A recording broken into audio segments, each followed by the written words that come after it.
to the College Chats podcast. On this episode, we're going to talk to a returning guest about some of the challenges he's faced since we last spoke to him, and how he's overcome them, which is the focus of his new book.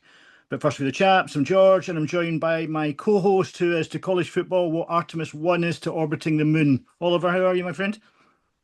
Well, I like how I'm compared to the one that didn't get to land on the moon. I don't know what that says about my college football resume, but I'm I'm really looking forward to week 0. I know it's April the 16th as we're recording this. Like last night, I was working. I was like, man, I need week 0. Like I need air to breathe right now. So I can't wait just to talk some college football with you guys tonight. I'm very excited. Well, we are going to talk a lot of college football, I hope, and with our guest who starred for the Georgia Bulldogs under Mark Richt from 2001 to 2004, before becoming a first-round pick in the 2005 NFL Draft. When we last spoke to him, he'd just been voted into the College Football Hall of Fame. He's a household name for his 12 seasons with College Game Day and is now host of See Ball, Get Ball on YouTube and the Family Goals podcast. He joins us today to talk about his new book, Every Day Counts. So it's awesome to welcome back David Pollack. David, hi. How's life treating you over there in Athens? We are great, brother. Love to be back on with you guys. And if you don't think I remember that accent, I promise you I do. Good. Well, I'm glad to hear it. I've seen how busy you have been over the last weeks. You have been on everything. You've been non-stop. So I take it as a compliment that you remember this accent, but it's definitely one to remember. Listen, let's get into it because we've got limited time. The last time we spoke with you, you talked about the impact of breaking your neck playing in the NFL. I think just about everybody knows that story. We've been reading the book this week. It's called Every Day Counts. You talk about your mindset shifting during your recovery and you setting daily goals. Tell us about sending texts to yourself. Why did you do that, and how did it change your outlook in life? I think when you have a dream taken away, and I think I want to encourage everybody too. Like a lot of times we can't do something, so it frustrates us. I used to be able to do this. I used to be able to do that. I don't really care what you used to be able to do. And so when you break your neck and you have this active lifestyle and you're big and strong, you can do all this stuff. It's a different daily task when you're in a neck brace and you can't do much. So to me, man, I had to create that scoreboard. Like I needed to create something where I was like, okay, this is how I'm going to go compete and do. And it doesn't look like I used to. And it's not going to look like I used to, but that's okay. And so I would text myself the night before, what are 3 things I'm going to do? My 3 non-negotiables. And listen, it was small. Like I would ride my bike to the community center, and that was a couple miles away, and I had my neck brace on and I'd ride the bike, but like it was something I could check off the list and something I could do. And so I think it's so important, man. We've all got big hopes. We've all got big dreams, but if we don't learn how to be in the moment of the day and win today, it's really hard to win tomorrow. Like yesterday's gone. Tomorrow is irrelevant. So really learning how to create that scoreboard for today, I think will change your life. And so I've heard you talk about this before. I've also spoken to Lane Kiffin about this because he talks about his non-negotiables. Do you still have non-negotiables? And is the list much larger than it was when you broke your neck, or do you move around depending on how your environment is? I love that question because, man, like I want to encourage everybody to make the decisions on who they are. What's important? What does my heart beat for? Like make those decisions, because when I make that decision, now when I make a choice in the day, it's an easy choice. I know what I am. Lane Kiffin, you talk about Lane. Lane makes the decision not to drink. Lane Kiffin does not drink alcohol anymore. Well, that means when I'm in a bar and there's a reason to have some temptation, I've already made the decision. My choice is easy. Like make those decisions, make those non-negotiable. When I was dating my wife, I was going to be a virgin until I'm married. When you're in that moment, I know who I am. I know what I am. Alcohol is not an option for me. Like that's not something I'm going to do. So I got to take that off the table. So I think it's so important to grow that list. What do I want to be? When you have kids, what do you want your family mantra to be? What do you stand for? What are the most important things? And that way we know, man, we know we're living for them. We know we're chasing that and we're going in that direction. Alignment affects assignment, right? If I want to be the greatest 3-point shooter on the planet, I dang sure better be looking at the goal. If I'm looking over here, I'm going to suck. Like, hook shots are not near as good, right? Like, so that alignment every day and understanding where I want to go and which direction I want to go is huge for us, man. David, you talked about the dream and having the dream taken away. I want to talk a little bit about the origin of the dream. You were born in the birth state of college football in New Jersey. History major, so you know more about history than, well, even me and George put together, that's for sure. Growing up, like, how much did you understand about the role of Rutgers in this great sport that we all love? It's kind of, there's brought us three here together today, and how much impact did that have on you wanting to chase that dream to become a college football player?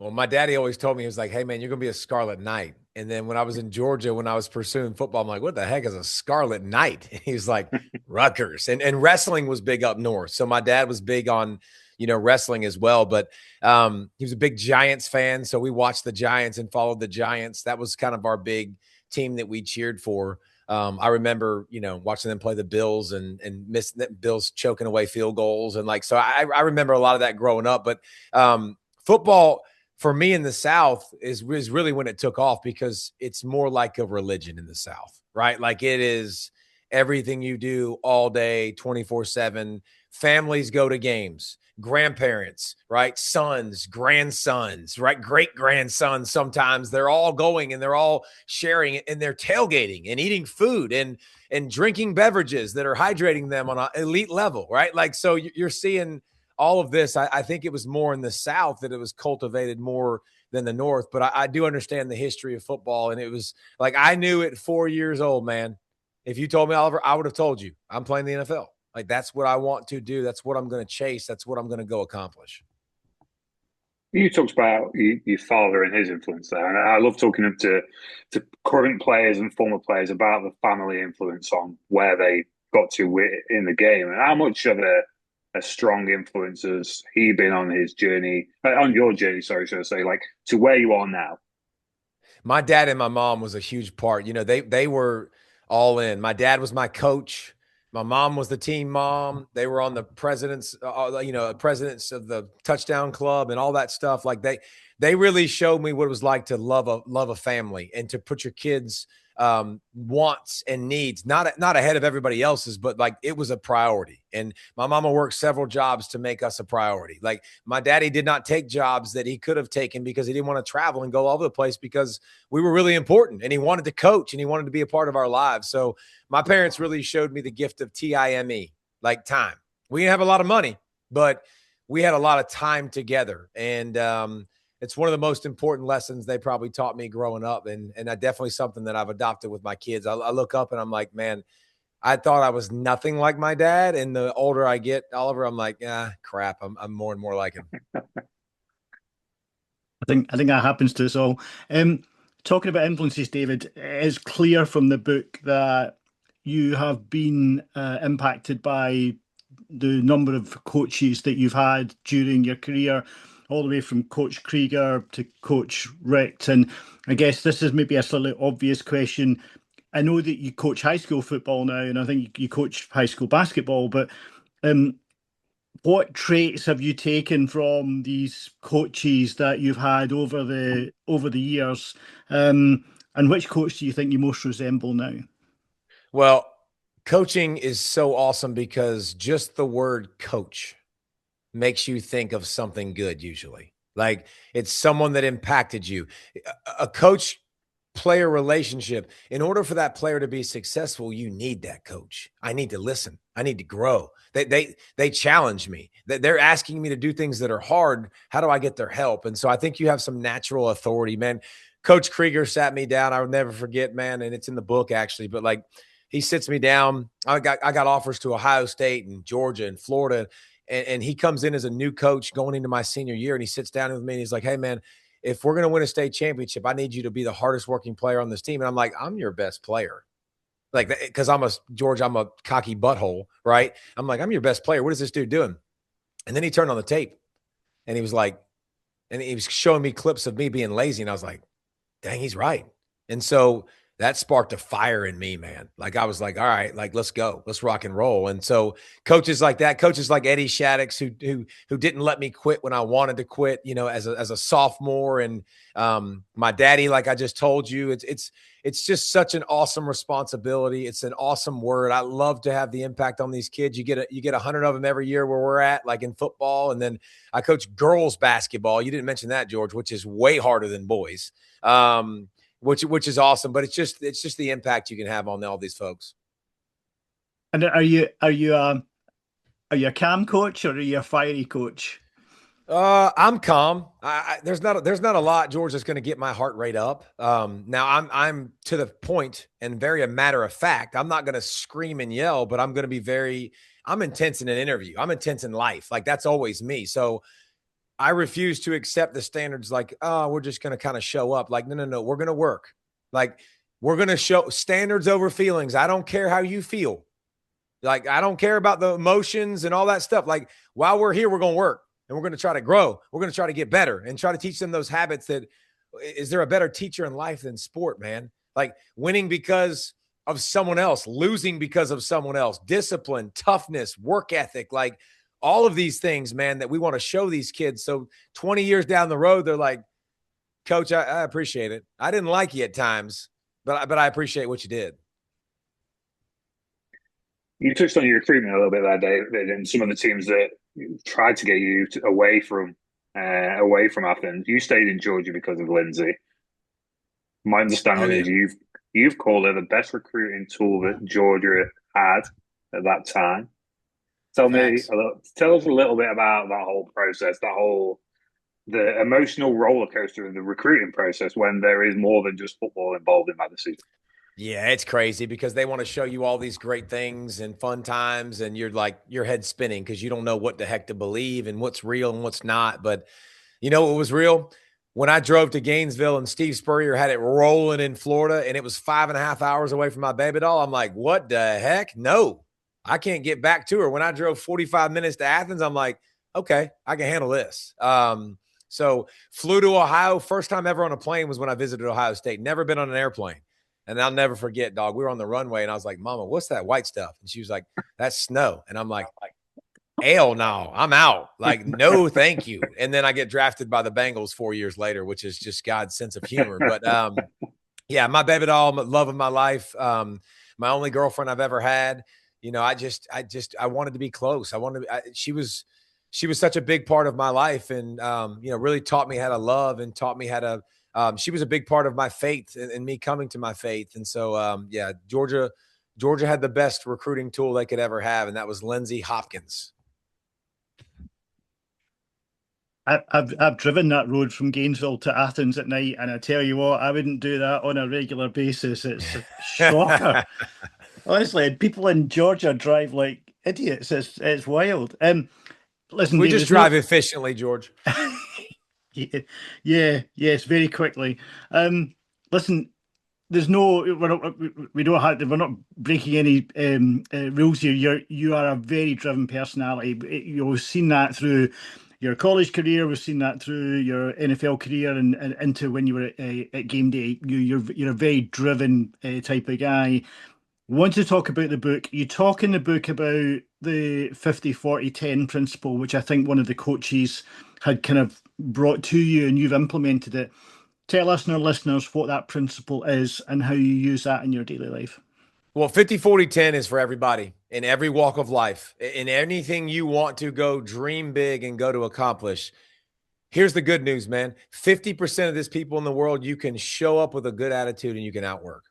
Like that's fun odds, George. That is really, really fun. If I want to go do something in life, if I can take 50% of people and go bye-bye, that's really good. So 50% good attitude and working really, really hard.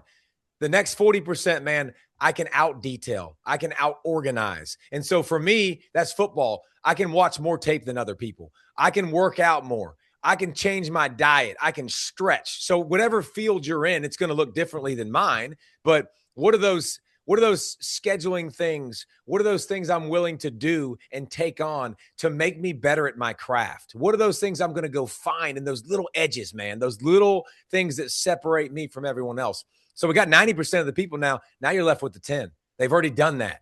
Now it's who can walk forward and continue to fight. I'm going to get knocked down. I'm going to lose. I'm not going to win everything, but I'm going to keep moving forward. George, have I mentioned one thing about ability yet?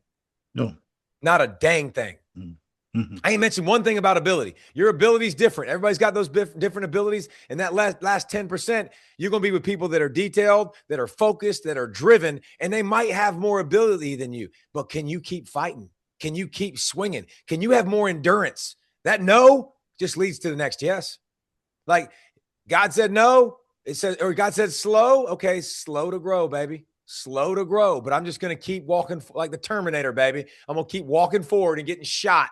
And I'm just going to keep moving, and I'm not going to give up. Acknowledging that and overcoming that adversity is a key theme throughout the book. You've had some pretty huge obstacles to overcome, which we've already touched on some of them.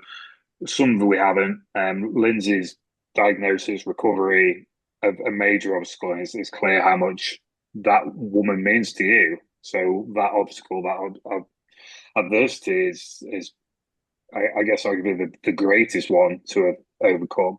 You talk about joy as a choice. How do you find the strength, like, to overcome all those things with joy as a choice? Joy is a choice, 100%. We choose it or we don't. And I think how we choose it matters. So Lindsay's, we talked about the NFL, and then I can talk about other things that have happened that really, really stink. It was one thing, man, Oliver, when it happened to me. It's another thing when it happened to my baby doll. That's hard because you just want to take it. Like I just wanted to take it, and I wanted it, and I wanted her not to have it. And I think you kind of wrestle with God, and you realize like all that I get with wrestling with God is a broken hip and a broken back, and I didn't change anything. And it's kind of like worrying. It doesn't change anything. And so God has really taught me like, hey man, she's mine before she's yours. Like relax, enjoy the moments, be there for her, support her. Just taught me to have more joy in the circumstance. How do you bring joy to something, man? I know it's hard. I know moments are hard. You can still bring joy. That's 100% your choice. You know what I learned? Hey, man, there's people that buried their significant others today. They buried them. They don't have the opportunity to spend time with them like I do. Like me and my wife, she had to learn how to use her left hand again and speak, and it took some things that were hard. There's some people that don't have their spouse. Like there's always somebody that has it worse.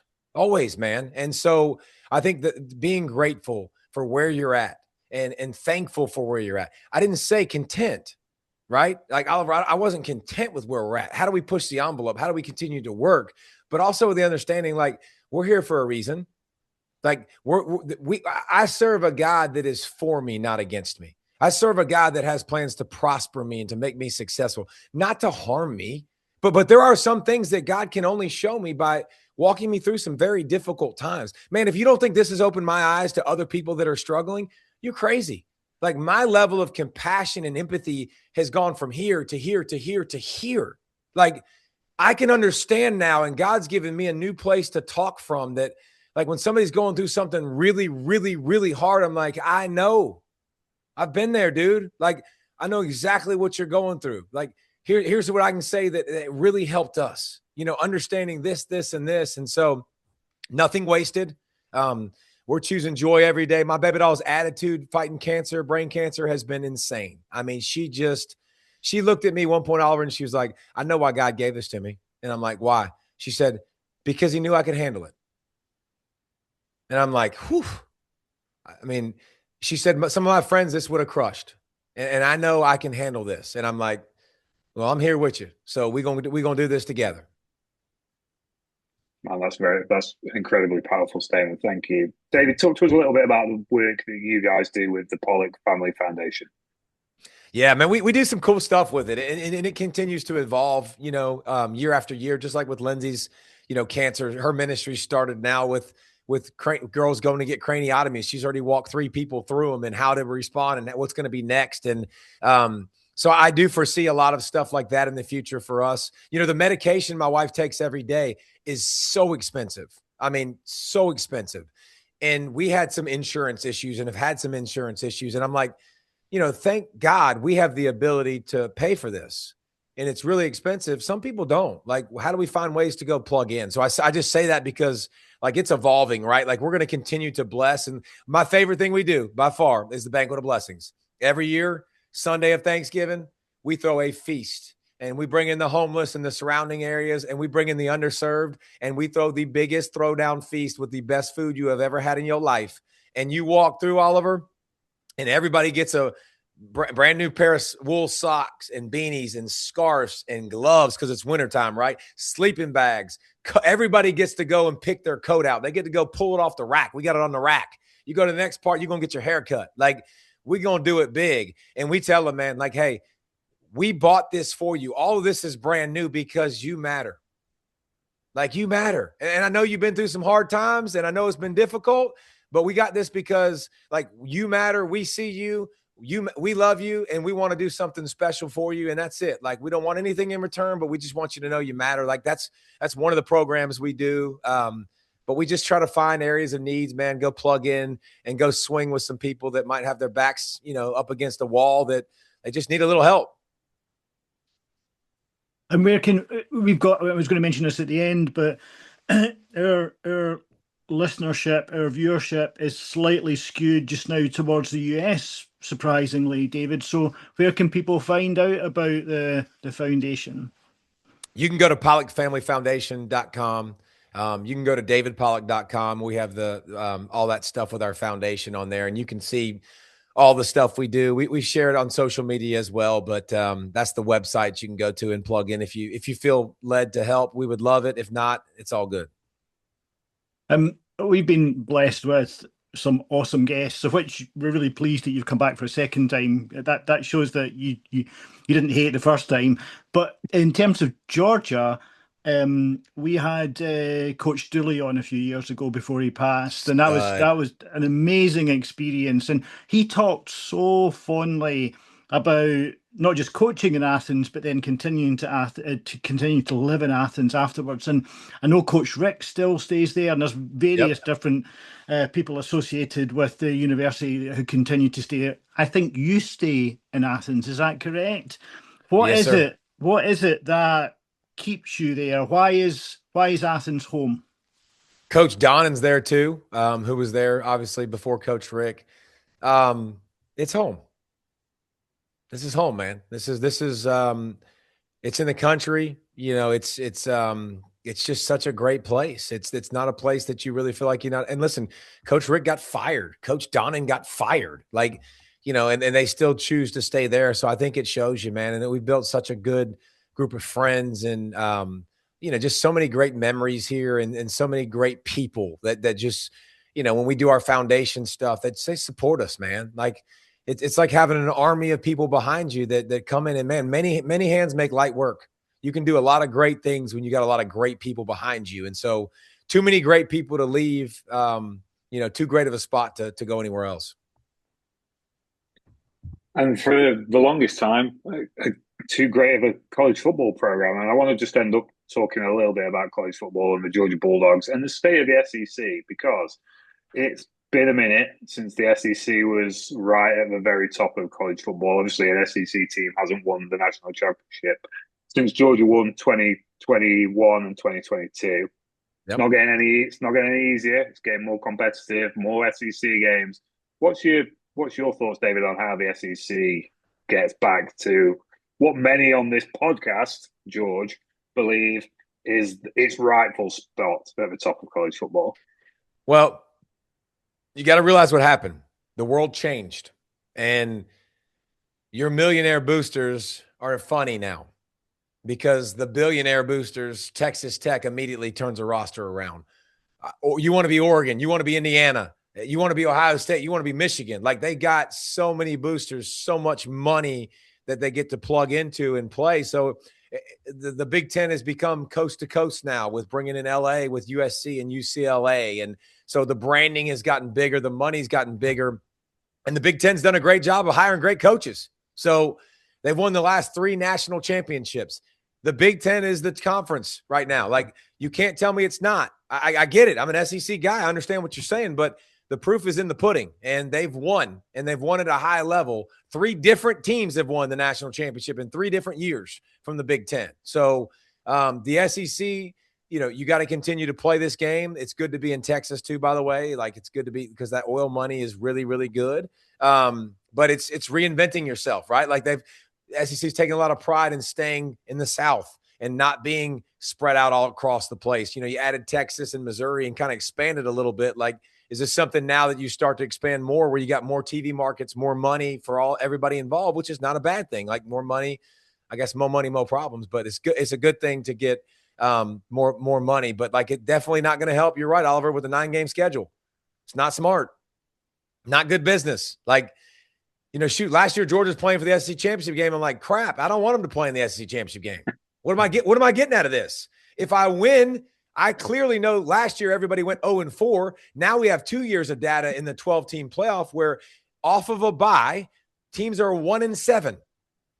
1-7. So, like, exactly, it's not the best thing to have that rust. It's another opportunity to get hurt. That used to be everything, bro. The SEC championship game, it was like, that's the ticket. Because why? That got me in the BCS. That got me in the 14 playoff. Now it's 12. I don't need to get in that. It means less than it used to. It used to mean more. It just means more, right? Like, the saying and the slogan is what we used to say. Well, right now, obviously, the Big Ten is doing a really good job, and they've closed that gap. And, more teams in the Big Ten as well. There's 18 teams. So you got a bigger supply of teams, 16 in the SEC, and that doesn't hurt either. I think, just to close out with your hometown team, with the Georgia Bulldogs, there's always been a thought that, to my mind at least, that doesn't matter about the money, it doesn't matter about a lot of variables in college football. Whenever Kirby Smart's involved, you always feel like this Georgia Bulldogs team has got a chance to be successful. Looking at the 2026 season, what's your thoughts on Georgia Bulldogs' success this year? You're right. I mean, Nate Fraser's a running back that took way less money to stay at Georgia. Like, you take less money so you can come develop and make real money in the NFL. Like, they know how good Kirby is. They know about his mentality, his mindset, the physicality. Like, he's going to take you where you really want to go. Now, listen, Kirby had it mastered. He was at the top of the chain, and he was about to go on a Nick Saban run, and the rules changed, and things got different, and it got harder. There's a reason Nick Saban quit, by the way. He quit because he knew he wasn't going to win in this world. Like, he knew it was going to be way harder with the kids and the money and the expanded playoffs, all that stuff. So I think Georgia's lucky to have Kirby, lucky to have a guy that played there, lucky to have somebody so disciplined, so tough, so smart. But it's been forever since Georgia won a national championship, man. Golly, it's been a couple years now. I mean, 3 years, geez, like, we got to do something about that. Back-to-back, SEC champions. And, when you have Kirby, the good thing is, man, you're going to have a great team. And obviously that was sarcasm, really thick. Hopefully you can hear that, chaps. Just before we wrap it up, David, very quickly, because I know your time's short. You played college football a little over 20 years ago, so it's not that long ago. We're not talking about the 1970s, but college football has changed beyond recognition, right? Oh, yeah. What do you think about the current state of college football? The second losingest program in the history of NCAA football just won a national championship. You heard that right. Something's right. Like, that's awesome. Parity is good. The open Pandora's box of money and lack of two-way contracts and the wild, wild west crud, nobody likes that. Nobody wants that. Nobody wants to erode away the fabric of college football because of the money situation. The kids need to be paid. We all know that. But obviously, making a system that's fair, making system that's binding on both sides when it comes to contracts, less player movement, the better. Like the Tommy Tuberville bill, I am all for. Tubber bill, I think, makes sense too. But just the 5 years to play 4, limit the 7-year guys, the 8-year guys. Remember, guys, you used to go to school for 8 years and be a doctor. Now you're a linebacker, right? Like, guys have been playing for 8 and 9 years. So I think that would help too, because you also won't leave to go to another school to sit out when you're losing your 5 years of money-making capability, right? So one-time free transfer rule. So I think we're getting there. I just hope sooner rather than later, because this sport is the best. It's the best on the planet, and we want to just keep growing it. This is an episode that we could have spent hours talking to David Pollack, but we can't. We're gonna wrap it up. This is usually the point in the episode where we ask our guests what they're up to, what we can watch out for, and what we can listen out for. Well, we can do that because you've got the very successful podcast, but we want to talk about the book. As I said, a lot of our listeners are from the US, so where can people get the book just now, David? I think you can get it anywhere. This is my least favorite part about the book, by the way. But you can get it on all the sites, and you can get it at Amazon. But it's every day counts. If you don't want to be challenged and you don't want to change your life, don't read it. But if you want to be challenged and you want some action steps and some ways to create that scoreboard for your life to really truly be great and be different, I promise you'll like the book. And defensive lineman wrote it. I promise you can read it. It is not a hard read. You will be done in 2 days, 3 days tops. Not a lot of pictures, but I was trying to put more in there. And you had Mark Slabaugh help you out on it. He's been a guest in this podcast. He's a great guest. Yep. Great guest. Great awesome. Dude. And I think you're in Athens this weekend signing copies of your book. Is that right? Yes, sir. Yes, sir. At the spring game. Yes, sir. Good. So if you're listening from that part of the world, then go along and see David. As I said, you can listen to or you can watch his excellent podcast on YouTube, and you've got another podcast I think is it Apple Podcasts, I think. Yes, sir. So listen out for that. In the UK, you can get the book from April the 21st, meaning you can pre-order it now. So thanks to David and thanks to Ollie for the brilliant company. Thanks to you for listening and supporting us. Stay safe and well, and catch you all next time.